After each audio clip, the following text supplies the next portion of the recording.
Good evening, Monday night, just past 9 o'clock, and joining me on the Royd South tonight are the two usual faces, plus you lot watching at home. Thanks for joining us. Ed, Nathan, we just had a fantastic weekend of American football. The championship round has ended and the Super Bowl is set. The Super Bowl will be the Super Seattle Seahawks, who I love. I've always been a fan of. I think they're an amazing team. And I can't say it. Oh, God, no. I just can't. Just horrible, just disgusting franchise led by an ex-Titan head coach. So, fuck them the shit. And the Seattle Seahawks, congratulations on your Super Bowl. Where should we start? Who wants to start? How are you two? Yeah, I'm okay. I think I'm kind of gutted that there had to be a loser of Rams Seahawks last night. That just felt like a very worthy Super Bowl. And yeah, just watching those rosters battle, it just makes me think how far away Colts fans are from seeing games like that and glory like that. But yeah, just really gutted that there have to be a loser. But I agree. I think Seattle are, without a doubt, the most complete roster in football. And if they can keep it together next year, then I'm going to lose too many players. They may even run it back. Ed?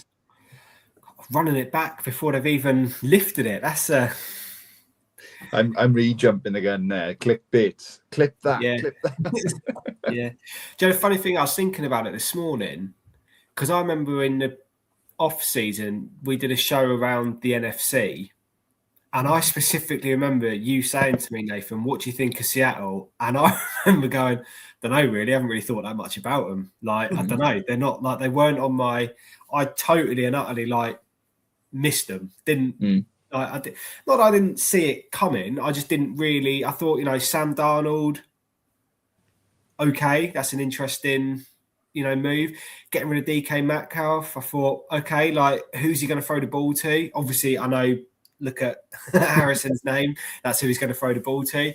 But they made a lot of bold moves, didn't they? And there's some not. It looked like a team that was building towards a Super Bowl.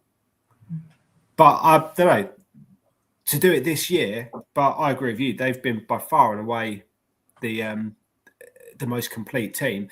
And interestingly, how the hell did we keep them out of the end zone? Oh, yeah. Them. And Philip Rivers nearly took the Colts. I mean, that would have been an all-time victory, wouldn't it? If Shane had gone for it on fourth down, ironically, because I'm sure we'll get into talking about going for it on fourth down, and not kick the field goal, we potentially could have won that game. Yeah. Yeah.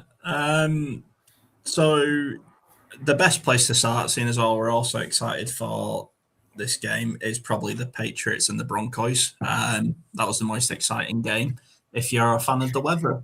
The Broncos got off to a good start with Jared Stidham coming in and playing like his fourth game ever at the NFL level or whatever it is, leading them down the field to score. They were 7-0 up, and then they just forgot how to play football.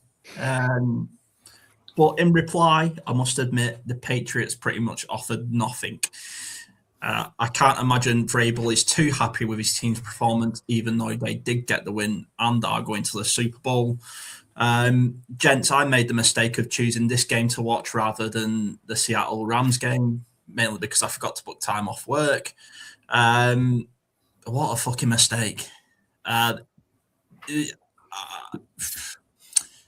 There's Mike Vrabel versus Sean Payton in a playoff game football, and then there is Mike Vrabel versus Sean Payton in a terrible game of playoff football. And I'm not just, I wanted the Broncos to win. Obviously, Denver Dave, a friend of the show, is a Broncos fan and was very kindly and spoke kindly about Daniel Jones. So I sort of wanted Peyton Manning's second team to win. But Ed, I'll come to you first. If you're a head coach of an NFL football team and you just lost your starting quarterback, would you not at least try and run the ball a bit more? Yeah, I would. I think the Patriots closed the run game down, though, didn't they? They knew that would be their option because of the backup quarterback, and I think credit to the Patriots, they shut it down. That pretty well. So they forced them to throw it, and in it was the first quarter when they scored the touchdown. I did think, oh, here we go. This could be interesting, but it never really got going after that. I do think credit where it's due though, because they forced them to throw the ball, and Jarrett Stidham unfortunately, couldn't get it done, could he? Clearly. And then the weather came in and it just turned into a bit of a chaotic sort of ending. I think the big talking point is the 4th and 1, isn't it? That's the one. I mean, Sean Payton's even come out and said, hasn't he? Of course you're going to have second thoughts about it. And hindsight's a wonderful thing. And in hindsight, it looks like a bad decision. I think it was never going to be a game. It was never going to be a high scoring game. I think both teams went 3 and out quite quickly, didn't they? First couple of series. And I, probably thought, this is going to be a long slog. Like you said, Harrison, it's probably not going to be one for the archives. So I find it strange. I personally probably would have kicked. I don't know what you two think. I probably would have taken the points at that stage, bearing in mind that the strength of Denver, even before the injury to Bo Nix, the strength of Denver has been their defense all year. Take the points, get a lead, and then say to the Patriots, come after us, because what can you do? And with the way the weather came in, obviously 10 points was enough to win the game. Unbelievable, really. But I think the Patriots did well to close down the run and force Denver to be uncomfortable. For the most part, I think Sean Payton tried to scheme things, but maybe a touch of the Shane Steichens being trying to be over clever, too cute, when sometimes, like you say, just find a way to run the ball. Don't know. What do you think, Dave? Yeah, it was. I agree. I think they should have kicked it. And I think there's been too much going for it on 4th down this playoffs. I think, postseason is when surely the game becomes a little bit more simple of if you're in a scoring position, you take it, especially in the first half. And, as Colts fans, we've been burned by that. I think, we saw Chicago get burned by that and obviously come back against Green Bay. They won the game, but in the first half, they failed, I think it was 3 4th down conversion attempts in a row. And I'm going to shock people here because I've been very open with how I feel about New England Patriots. Any of my pals who know me outside this podcast will know how much I despise that franchise, right? But this narrative that's come around New England this year about how they don't deserve to be there, they're the worst roster to ever make a Super Bowl, the worst schedule in football. Like, I feel really passionately against that. We'll use facts maybe to say the first reason why. They're the first team in NFL history, I believe, to have gone through, or for their route to the Super Bowl to be through 3 top 5 defenses in football. I think that's the first. Yeah. And also, you can only beat who's in front of you. Yeah. And the only comparable that I have for that is being a Colts fan. When our schedule was easy, we were the number 1 team in the league. When our schedule became difficult, we shit the bed at every opportunity. New England have gone through some of the best defenses in the league to get to the Super Bowl. And that game was awful conditions-wise. Yeah. Snow, how rapidly the snow took over the game. The pitch was basically impossible. Yeah, it was crazy, right? So playing the way they did in the first half undoubtedly got them that win. Obviously, they were helped by the interception at the end, but it's the playoffs. You've got to throw it up. But like New England just doing things right. And I think, this very much reminds me of the the Atlanta year, the year they beat Atlanta in the Super Bowl. The media wrote them off completely, and they did one of the most historic comebacks in Super Bowl history. Like, people need to give this team a little bit of a break and a little bit more respect, in my opinion. And Nathan's now kicked off the show.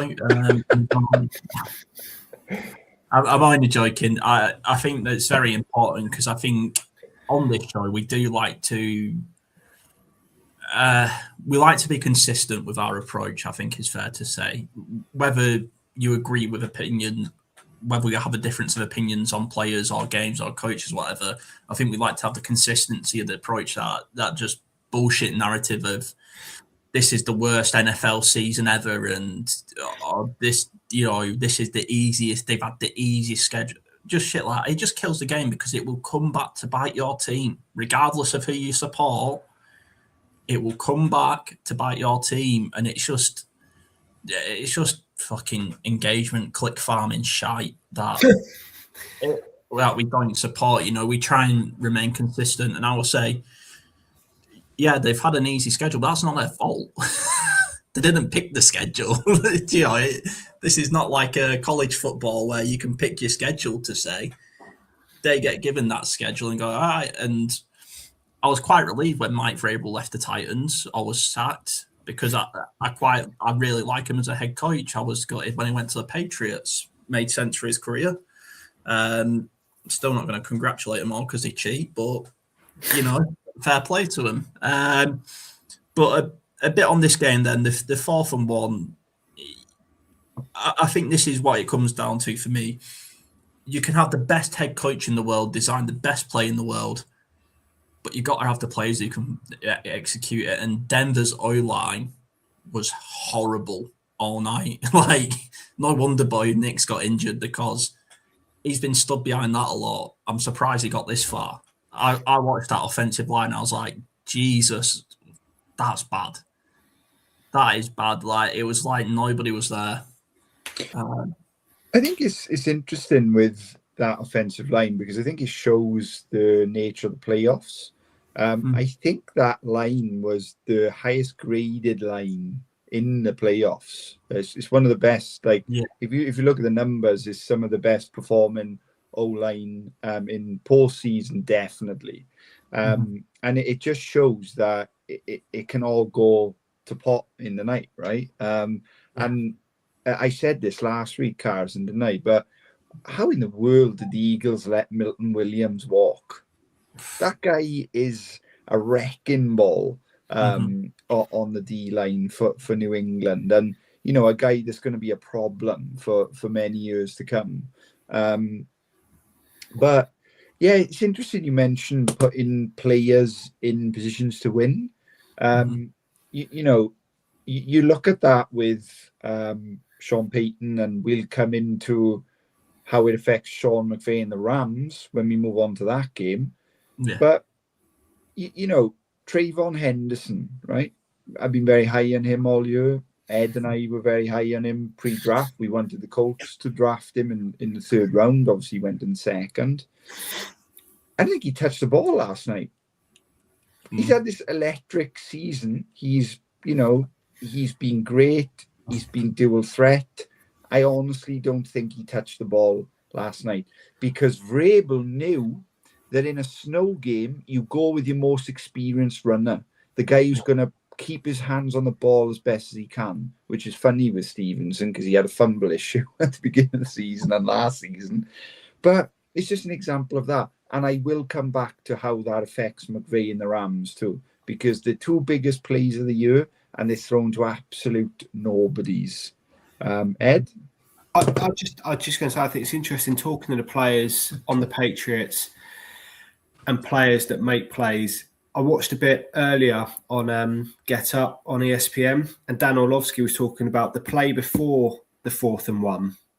If you watch that back and watch Christian Gonzalez, he comes in to try to blitz, realizes that he's not going to get there, slips, hand on the ground, turns and chases Jared Stidham down, forcing him a yard short. Stidham was going to make that for the first down, but because he doesn't give up on it, forces them into that fourth down, which obviously, has a huge knock-on effect on the game.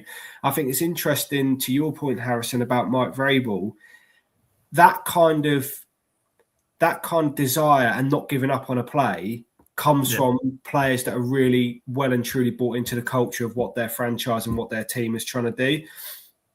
Doesn't matter how good you are as a football player or as an athlete, that desire is what gives you that extra yard, whatever, and how important that turned out to be. And I thought that was really interesting looking back, because I'll admit I didn't see that in real time, and that's my point. I've piggybacked it off somebody else, but I thought it was interesting when I saw it, how important that was for New England Patriots. Potentially, you could argue wins them the game, because it's what forced the Broncos into the fourth and short.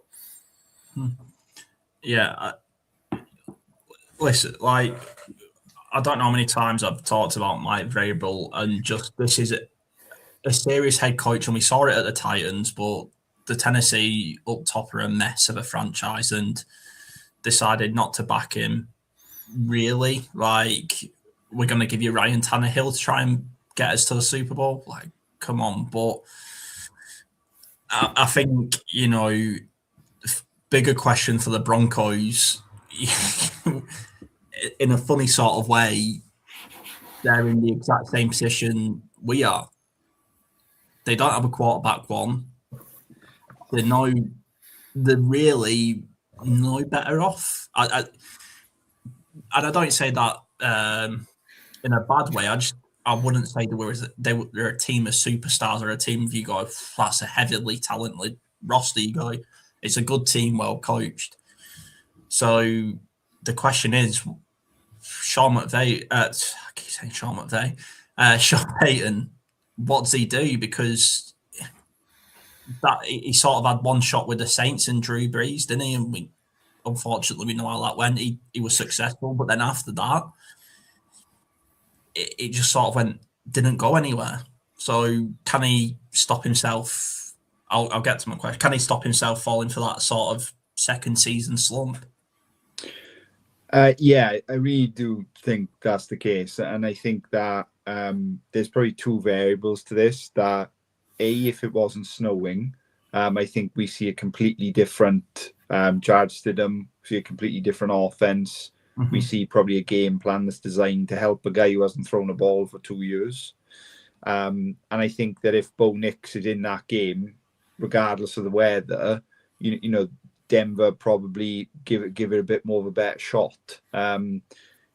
Denver have been, great all season. They've had some really serious wins. They've had a lucky loss against us. Let's be honest. Yeah. Never have lost that game. All right, back then people might go pull the tape up of us kind of, definite flag, mate, 100% flag. really being happy about it. But I think we knew deep down that that was a call that went our way. Yeah. I don't think that this is like a once in a lifetime thing. I think they'll come back really strong. That defense is full of absolute studs. Benito, Satan. I think it's Zach Wolf on the D line, or Zach Lynch, maybe something, or Zach Allen, his name is. He's been a beast as well.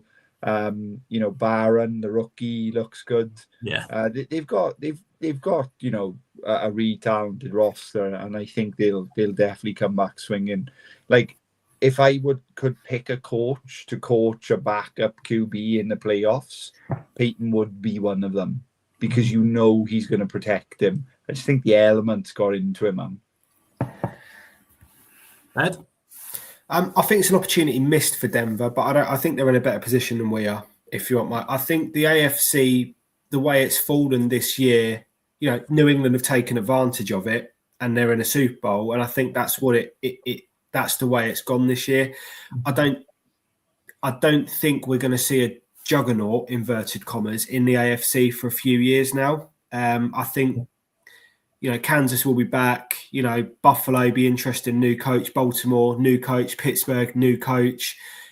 Cincinnati, God knows what's going on there. Those kind of like the big names that, I think really the AFC West, Denver's biggest challenge might come from their own division next year, and it won't be Kansas City. You know, I think it'll be interesting to see what the Chargers do when both their tackles are fully healthy, and Mike McDaniel as offensive coordinator. I'm intrigued to see how that plays out. Well, obviously, I know they've lost Minter to Baltimore, but yeah, I think opportunity missed for Denver, and I think that'll be the biggest frustration for them today, is that this was a real opportunity to go to a Super Bowl, and once you're in a Super Bowl, you know, you got a puncher's chance, haven't you? It doesn't matter who you're playing against. Although I do think the NFC is markedly stronger this year, but you still have a chance. But I think Denver are in a better place than we are. I think Nathan's absolutely right about their defense is ridiculously good. And I think in Bo Nix, they've got a good, if not great, quarterback. I think they've got a quarterback that's good enough to win the AFC without being a Patrick Mahomes or a Josh Allen. He's never going to be a Superman, but he's perfectly good enough to win them the AFC. So they'll restock. I don't think they're going away anytime soon. It just, I suppose, like every team in the NFL, it depends on payday, doesn't it? And cap hit and who needs paying. You know, how I personally, Nathan, you mentioned him. I think Nick Bonito is one of the best defensive players in all of football. Yeah, every time Denver play, he shows up time and time again. And that's going to cost cold, hard cash eventually, isn't it? You know, you can't keep turning up like that and not expect to get paid. And you're right that I think when Denver Dave came on the show, he made the point about their sort of pass rush. And he's absolutely right. You know, it's his team. He's going to have better insight than we are. But just saying it's relentless, it just doesn't stop. And when you watch them, it's so true. I think they're brilliant to watch on that side of the ball. Maybe just, retool on the offensive side. You know, and then, I don't think they're going away. I don't think they're going away. But opportunity missed is what I would say. And on another note, before we presumably move on to the next game, I think New England are maybe the team that you could argue don't have enough star power on that offense. Mm-hmm. And, you know, they're a team that I think they have the second most cap space available in the league this season. Yeah. They have 11 draft picks. Like, go make a move. Go get Justin Jefferson. You know, go get a player like that. Go get Olave. I don't think the Saints will let him go anymore, but, you know, go get a big receiver for Drake. And, you know, they've got, I know if they win the Super Bowl, Drake May's going to get paid like $1 bazillion, right? And maybe it'll change this. But if they don't win, they haven't really got to pay him for another 2 years. They will pay him earlier, but Jesus Christ, like, pick your guy. You know, there's probably 4 receivers in the league who ain't going anywhere, right? JSN, Puka Nacua, Jamar Chase, and Justin Jefferson. You could maybe debate Minnesota ain't going to let him go. Yeah. Did you say Alec Pierce there as well? Sorry, Alec Pierce, AP, sorry. Respect AP. But out of those 4, I maybe sound like a hypocrite because I mentioned go get Justin Jefferson, but he's maybe the one player with how bad their quarterback situation is right now.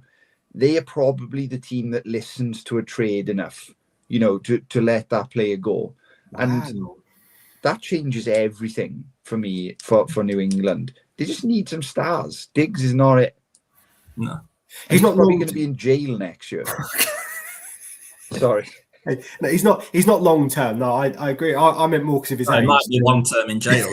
Yeah, I meant more because of his age. The only thing I'm just going to say before we move on, because I know we're lumbering on New England, which is not what we want to do. I'm sure you both have seen the stats doing the rounds about the, you know, New England won a Super Bowl. Was it 2018, the last Super Bowl win with Tom Brady? Yeah.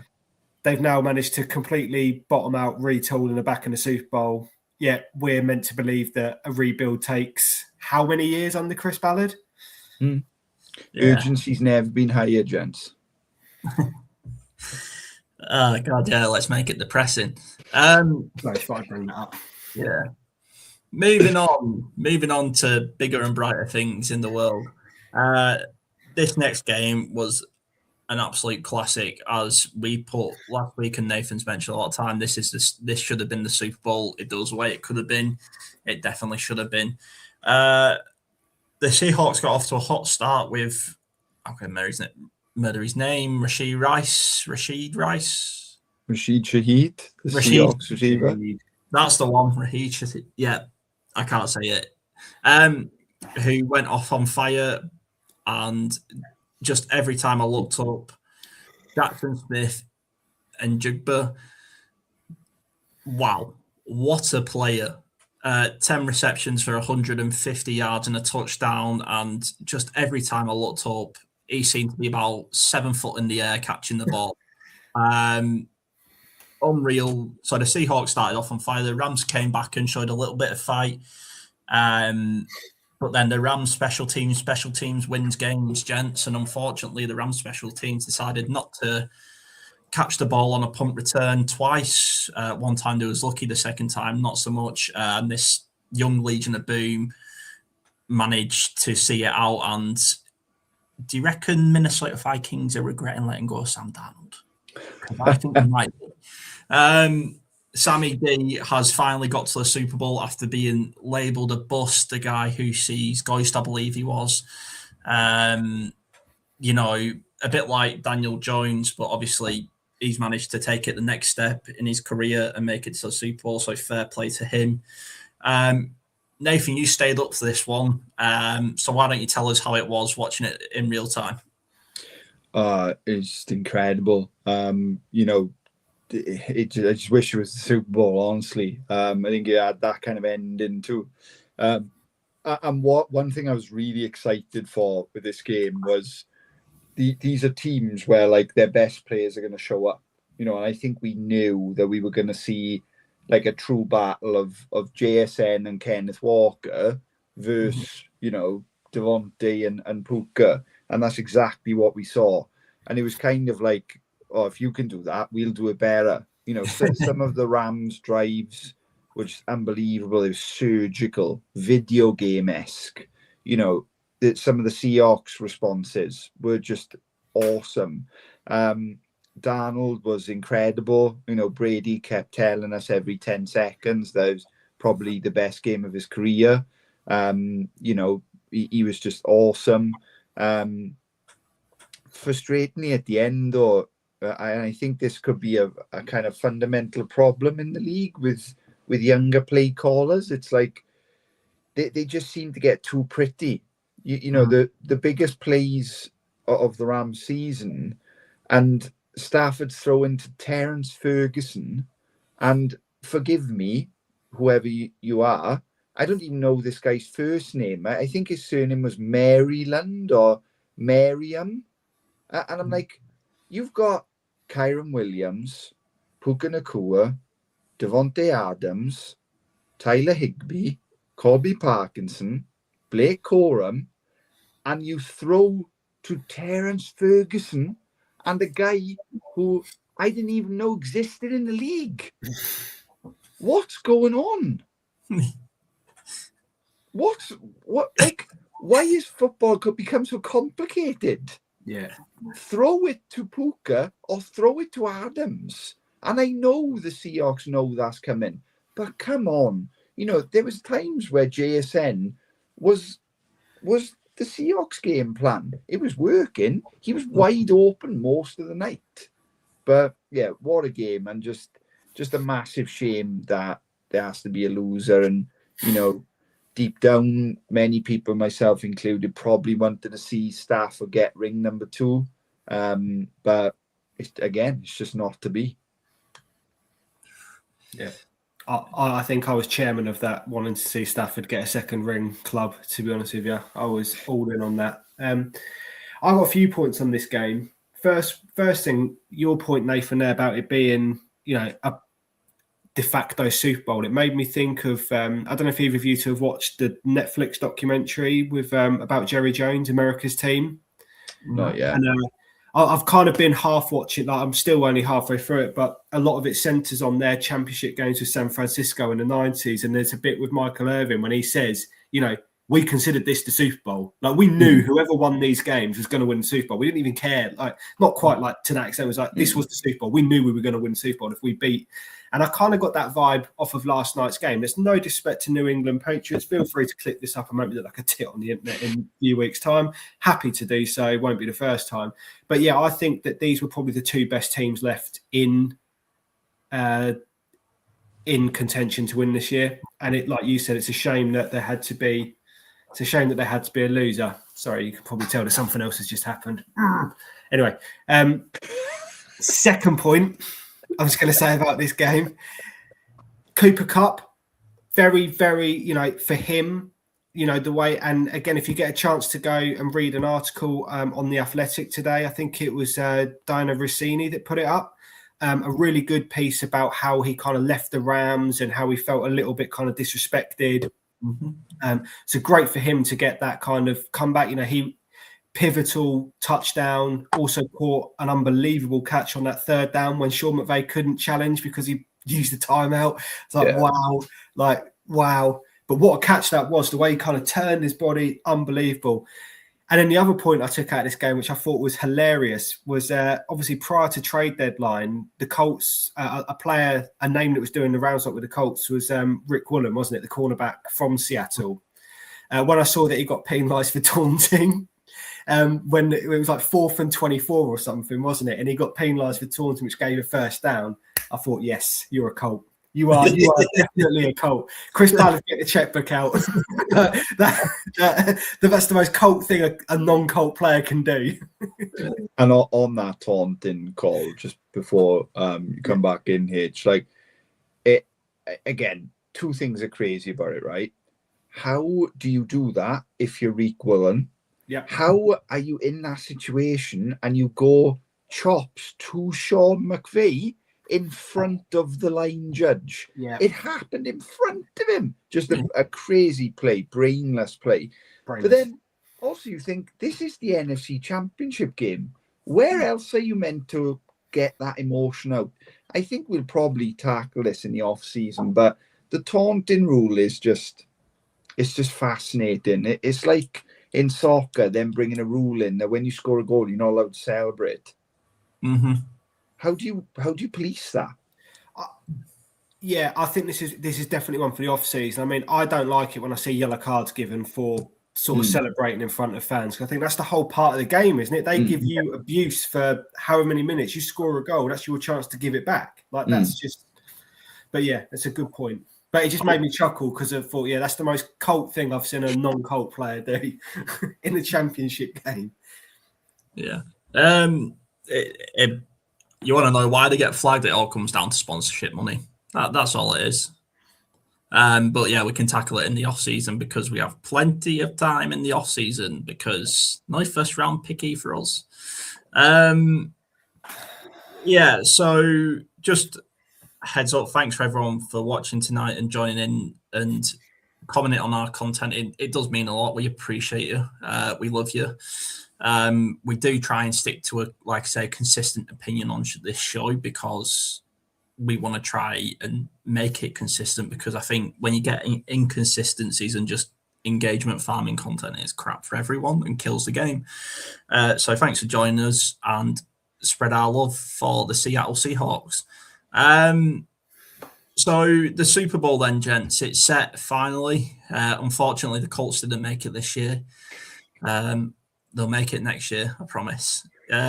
Seattle versus New England. Obviously, we might do some more content on the week depending on how things line up. But who wants to give the say on the Super Bowl? Who's making the bold prediction now? Who's going to give us a hot take? I don't mind starting. Go on. I think that this Super Bowl is going to be entirely different to how the media will want us to believe it's going to be.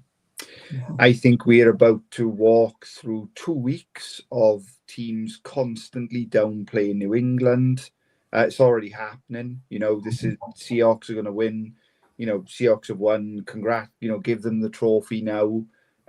This is a franchise that has fed off that in the past and won Super Bowls because of it.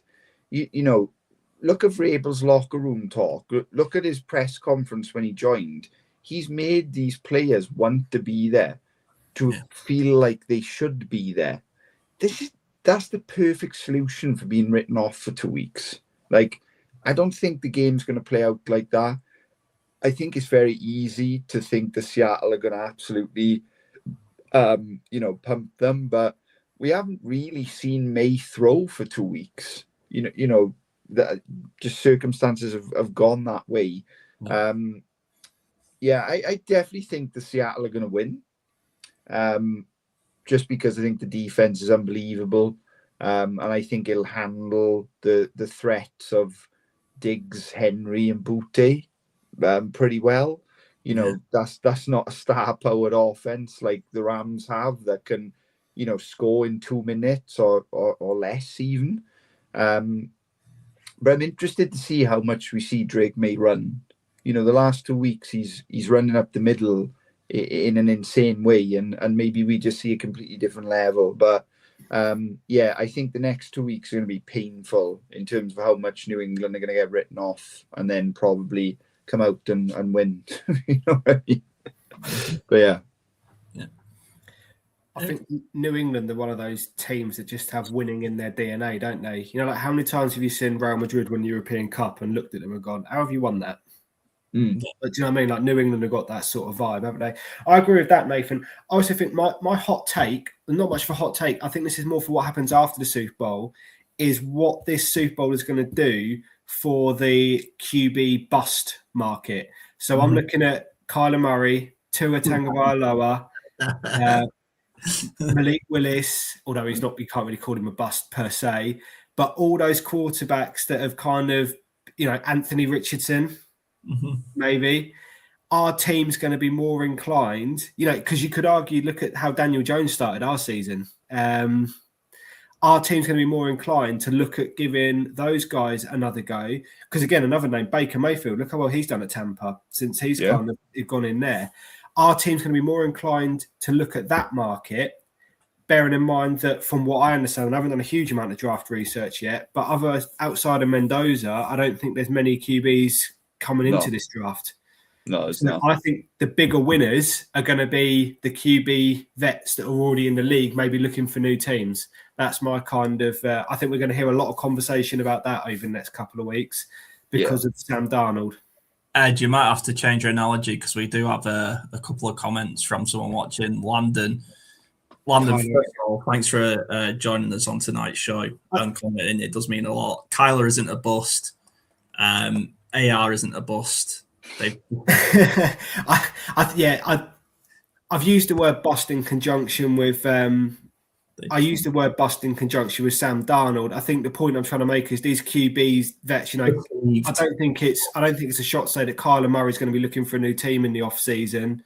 Anthony Richardson potentially looking for a new team. I agree. I'm not necessarily saying they're busts, poor use of words. It was more in conjunction with Darnold. I'm just talking more about the QB vets carousel being more widely looked at this off season than drafts. And I think they'll be the bigger winners. And I think to kind of come to your aid a little bit there, Ed, as well, because we were kind of loosely talking about this on last week's episode. And thank you for the comments as well. We really appreciate that. Darnold has kind of retooled this idea that you can still have success even if you're drafted to maybe the wrong place at the wrong time. And Murray will absolutely get another job, I think. And I truly believe that Richardson will. I think the issue with Richardson is a team's going to have to go through 17 games of him. You can't just drop and change him like Ballard and Shane have. Richardson probably needs, a coordinator that's 100% committed to him too. Kyler, I just think Kyler Murray's been the same in his NFL career, and he's never going to get past that. A good O-line or bad. No, but yeah, thanks, Dave. I just think, I think that's going to, there'll be a lot of conversation around that over the next 2 weeks or so. I think that's to bring it back to the Super Bowl. I think that's kind of my hot take. My actual take is I think Seattle will win the game like you. But I agree with your point as well, Nathan. It's not going to be a blowout. I think New England will play them close. Yeah. So that's about, I mean, all the time we have for this episode. And I just want to say, thanks to the people for joining in. It means a lot. I forgot to mention at the top of the show, a few head coaching hires have happened. Jesse Minter has gone to Baltimore, that's right. Nathan, you was high on Jesse. Quick minute or so on Jesse and what you think he'll bring to Baltimore. Cultural reset. I think that I'm a big fan of Harbaugh, but it just all became a bit samey, and has been for the last few years. And same with Pittsburgh. I know it's a pretty different team, and we'll come on to that, but they're just the same, and the same thing happens every year. From what I was reading on Minter over the last 2 years, and even in this hiring cycle, he's a guy that's going to bring culture, respect. He's got a plan.